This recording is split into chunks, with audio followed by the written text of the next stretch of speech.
नमस्कार दोस्तों, आप सभी का हमारे पौराणिक कथा चैनल पर हार्दिक स्वागत है।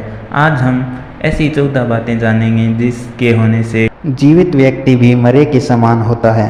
तो चलिए आज की कथा शुरू करते हैं। अच्छे और सुखी जीवन के लिए जरूरी है कि कुछ नियमों का पालन किया जाए। शास्त्रों के अनुसार बताए गए नियमों का पालन करने वाला व्यक्ति जीवन को कभी भी किसी प्रकार की परेशानी का सामना नहीं करना पड़ता है। स्त्री हो या पुरुष, कुछ बातों का ध्यान दोनों को ही समान रूप से रखना चाहिए, अन्यथा भविष्य में भयंकर परिणामों का सामना करना पड़ता है। मृत्यु एक अटल सत्य है। देह एक दिन खत्म हो जानी है, यह पूरा निश्चित है। आमतौर पर यही माना जाता है कि जब देह निष्क्रिय होती है तभी इंसान की मृत्यु होती है, लेकिन कोई भी इंसान देह के निष्क्रिय हो जाने मात्र से ही नहीं मरता। कई बार जीवित रहते हुए भी व्यक्ति मृतक हो जाता है। आज भी यदि किसी व्यक्ति में इन 14 दुर्गुणों में से एक दुर्गुण भी आ जाता है तो वह मृतक समान हो जाता है। यहाँ जानिए कौन कौन सी बुरी आदतें, काम और बातें व्यक्ति को जीते जी मृत समान बना देती हैं। गोस्वामी तुलसीदास द्वारा रचित रामचरितमानस के लंका कांड में एक प्रसंग आता है जब लंका दरबार में रावण और अंगद के बीच संवाद होता है। इस संवाद में अंगद ने रावण को बताया है कि कौन कौन से 14 दुर्गुणों या बातें आने पर व्यक्ति जीते जी मृत समान हो जाता है। पहला है कामवश। जो व्यक्ति अत्यंत भोगी, काम वासना में लिप्त हो, जो संसार के भोगों में उलझा हुआ हो, वह मृतक समान है। जिसके मन की इच्छाएं कभी खत्म नहीं होती और जो प्राणी सिर्फ अपनी इच्छाओं के दिन होकर ही जीता है, वह मृत समान है।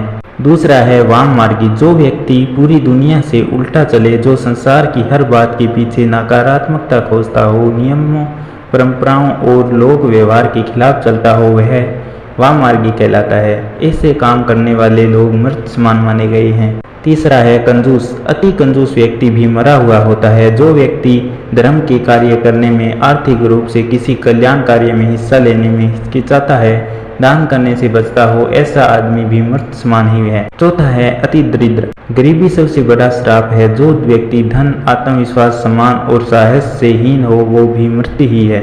अत्यंत दरिद्र भी मरा हुआ है। दरिद्र व्यक्ति को दुत्कारना नहीं चाहिए क्योंकि वह पहले ही मरा हुआ होता है, बल्कि गरीब लोगों की मदद करनी चाहिए। पांचवा है विमूढ़। अत्यंत मूढ़ यानी मूर्ख व्यक्ति भी मरा हुआ होता है। जिसके पास विवेक बुद्धि नहीं हो, जो खुद निर्णय ना ले सके, हर काम को समझने या निर्णय लेने में किसी अन्य पर आश्रित हो, ऐसा व्यक्ति भी जीवित होते हुए भी मृत समान है। छठा है अजसी। जिस व्यक्ति को संसार में बदनामी मिली हुई है, वह भी मरा हुआ है। जो घर, परिवार, कुटुंब, समाज, नगर या राष्ट्र किसी भी इकाई में समान नहीं पाता, वह व्यक्ति मृत समान ही होता है। सातवां है सदा रोगवश।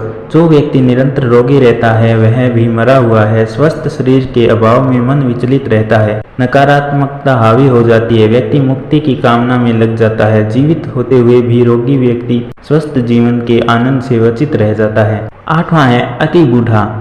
अत्यंत वृद्ध व्यक्ति भी मृत समान होता है क्योंकि वह अन्य लोगों पर आश्रित हो जाता है। शरीर और बुद्धि दोनों असक्षम हो जाते हैं। ऐसे में कई बार स्वयं वह और उसके परिजन ही उसकी मृत्यु की कामना करने लगते हैं ताकि उनसे इन कष्टों से मुक्ति मिल सके। नौवां है सतत क्रोधी। 24 घंटे क्रोध में रहने वाला भी मृत समान है। हर छोटी बड़ी बात पर क्रोध करना ऐसे लोगों का काम होता है। क्रोध के कारण मन और बुद्धि दोनों ही उसके नियंत्रण से बाहर होते हैं। जिस व्यक्ति का अपने मन और बुद्धि पर नियंत्रण न हो, वह जीवित होकर भी जीवित नहीं माना जाता। 10वां है अग खाने। जो व्यक्ति पाप कर्मों से अर्जित धन से अपना और परिवार का पालन पोषण करता है, वह व्यक्ति भी मृत समान है। उसके साथ रहने वाले लोग भी उसी के समान हो जाते हैं। हमेशा मेहनत और ईमानदारी की कमाई करके ही धन प्राप्त करना चाहिए। पाप की कमाई पाप में ही जाती है। 11वां है तनु पोषक। ऐसा व्यक्ति जो पूरी तरह से आत्मा संतुष्टि और खुद के स्वार्थों के लिए जीता है, संसार के किसी अन्य प्राणी के लिए उसके मन में कोई संवेदना ना हो, तो ऐसा व्यक्ति भी मृत समान है। जो लोग खाने पीने में, वाहनों में, स्थान के लिए हर बात में सिर्फ यही सोचते हैं कि सारी चीजें पहले हमें मिल जाएं, बाकी किसी अन्य को मिले ना मिले, वे मृत समान होते हैं। ऐसे लोग समाज और राष्ट्र के लिए अनुपयोगी होते हैं। 12वां है निंदक। अकारण निंदा करने वाला व्यक्ति भी मरा हुआ होता है, जिसे दूसरों में सिर्फ कमियां ही नजर आती है। जो व्यक्ति किसी के अच्छे काम की भी आलोचना करने से नहीं चूकता, ऐसा व्यक्ति जो किसी के पास भी बैठे हो, सिर्फ किसी न किसी की बुराई ही करे, वह इंसान मृत समान होता है। 13वां है विष्णु विमुख। जो व्यक्ति परमात्मा का विरोधी है, वह भी मृत समान है। जो व्यक्ति ये सोच लेता है कि कोई परम तत्व है ही नहीं। हम जो करते हैं वही होता है, संसार हम ही चला रहे हैं। जो परम शक्ति में आस्था नहीं रखता ऐसा व्यक्ति मर्त माना जाता है। 14 है संत और वेद विरोधी। जो संत, ग्रंथ, पुराण और वेदों का विरोधी है वह भी मृत समान होता है। तो दोस्तों यह थी हमारी आज की कथा।